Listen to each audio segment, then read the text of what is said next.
प्रकाश के किस रंग का तरंगदैर्घ्य सबसे कम होता है? अभी हम लोगों ने जाना कि तरंगदैर्घ्य किसका अधिक होता है।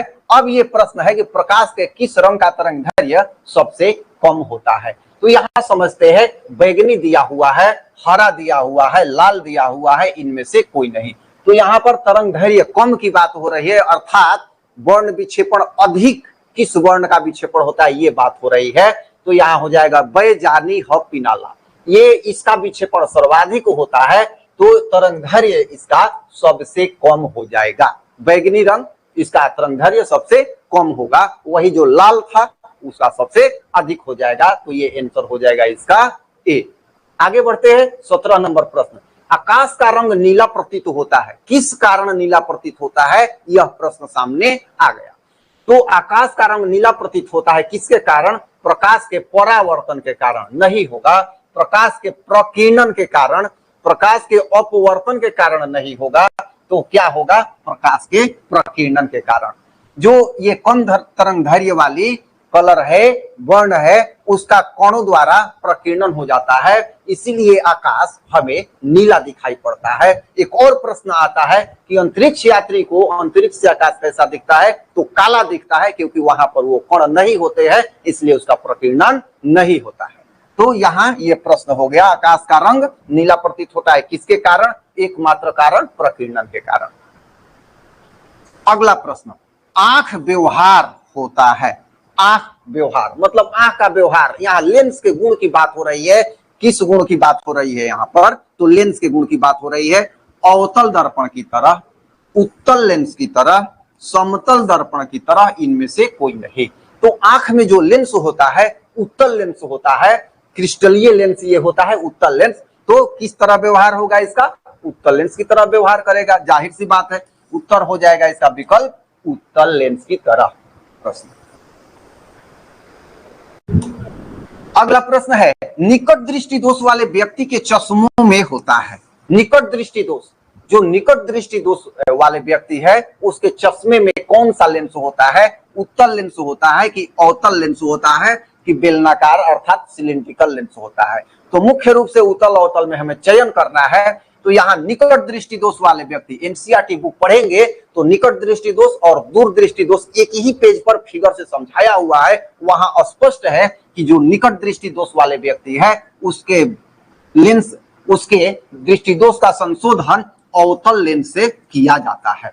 अवतल लेंस से क्या किया जाता है? संशोधन किया जाता है, क्योंकि निकट दृष्टि दोष वाले व्यक्ति में क्या होता है? दूरबिंदु नजदीक आ जाता है। तो ये अवतल लेंस की तरह, ये अवतल लेंस इसका आंसर हो जाएगा। अगला प्रश्न, किसी माध्यम में छोटे छोटे कणों के निलंबन को कहा जाता है। क्या कहा जाता है यहाँ पर?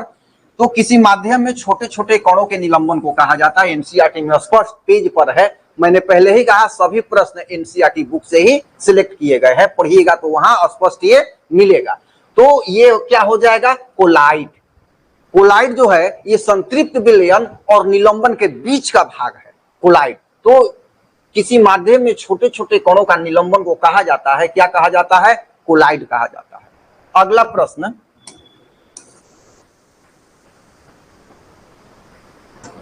अगला प्रश्न है, जो नेत्र निकट स्थित वस्तुओं को स्पष्ट नहीं देख पाता उस नेत्र में होता है। बहुत ही महत्वपूर्ण है, यहाँ गलती होती है। जो नेत्र निकट स्थित वस्तुओं को स्पष्ट नहीं देख पाता, मतलब निकट के वस्तु को स्पष्ट नहीं देखता है लेकिन दूर के वस्तु को स्पष्ट देखता है, इस दृष्टि दोष का नाम है दूर दृष्टि दोष। यहाँ पढ़ने से लग रहा है कि जब निकट के वस्तु को स्पष्ट नहीं देख पाता है तो निकट दृष्टि दोष होगा, लेकिन ऐसा नहीं है। जो नेत्र निकट स्थित वस्तुओं को स्पष्ट नहीं देख पाता उस नेत्र में दूर दृष्टि दोष होता है। तो कौन सा आंसर हो जाएगा? दूर दृष्टि दोष विकल्प हो जाएगा, ए इसका सही विकल्प हो जाएगा। अगला प्रश्न, अपने लेंस की फोकस दूरी को बदलकर दूर या निकट की वस्तु को साफ साफ देख सकने के आंख के गुण को कहते हैं। अब ये गुण क्या कहलाता है? जब लेंस अपने फोकस दूरी में बदलाव करता है। कब करता है? या तो दूर की वस्तु के बाद नजदीक की वस्तु देखे, या नजदीक देखने के बाद दूर की वस्तु को देखे, तो अपने क्रिस्टलीय लेंस में बदलाव करता है। इस गुण को क्या कहा जाता है?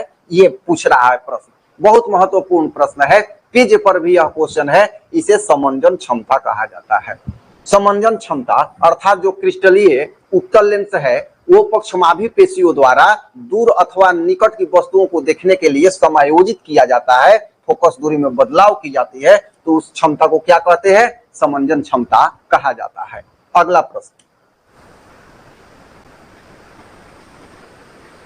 एक स्वस्थ मानव नेत्र के लिए निकट तथा दूर बिंदु क्रमशः होते हैं।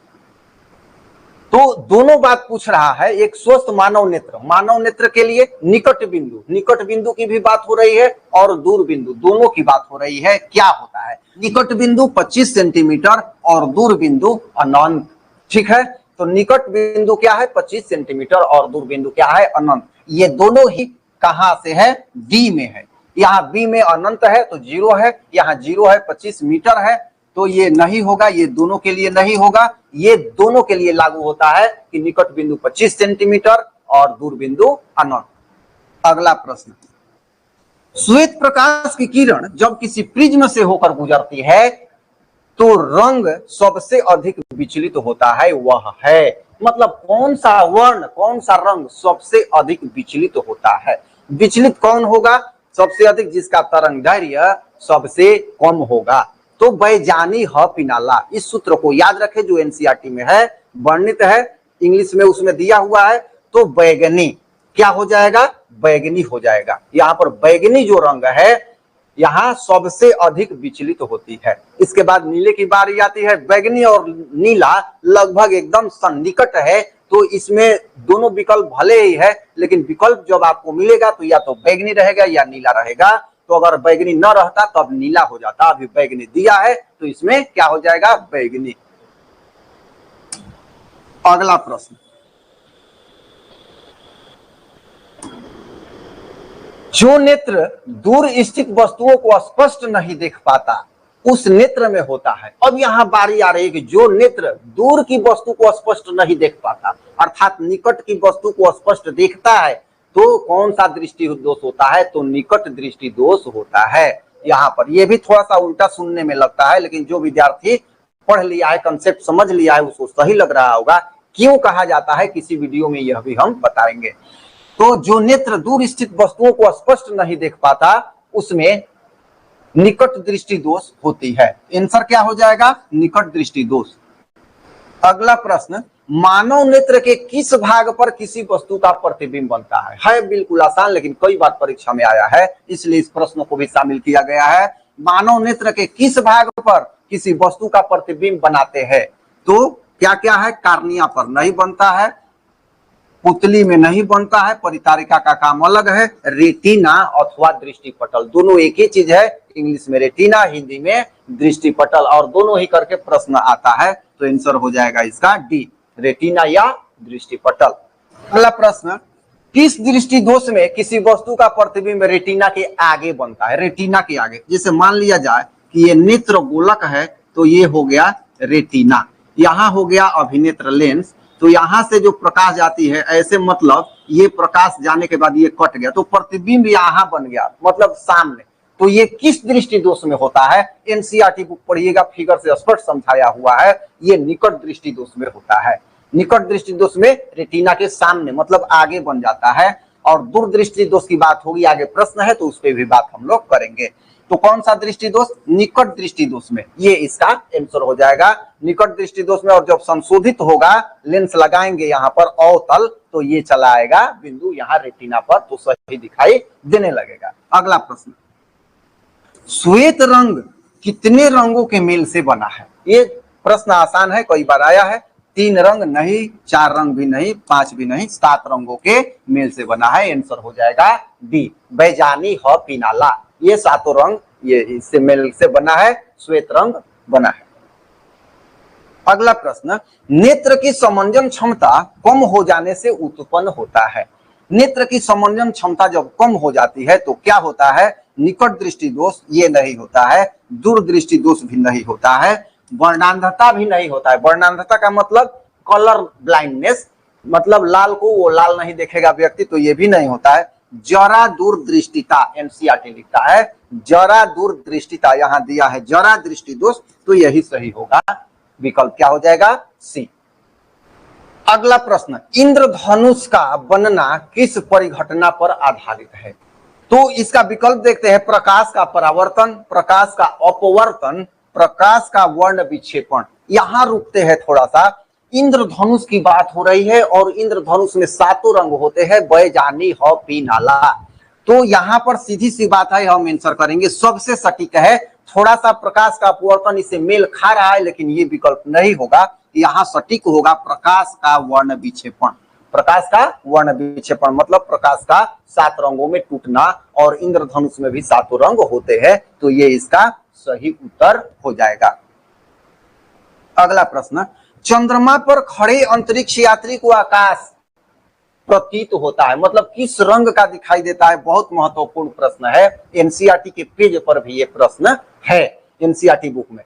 तो नीला नहीं, उजला नहीं, लाल भी नहीं, काला दिखाई पड़ता है चंद्रमा पर। चंद्रमा पर का मतलब वहां वायुमंडल है नहीं, तो कण वहां पे नहीं है, कर्ण नहीं है तो प्रकीर्णन नहीं होगा, और जब प्रकीर्णन नहीं होगा तो वहां आकाश नीला नहीं दिखेगा।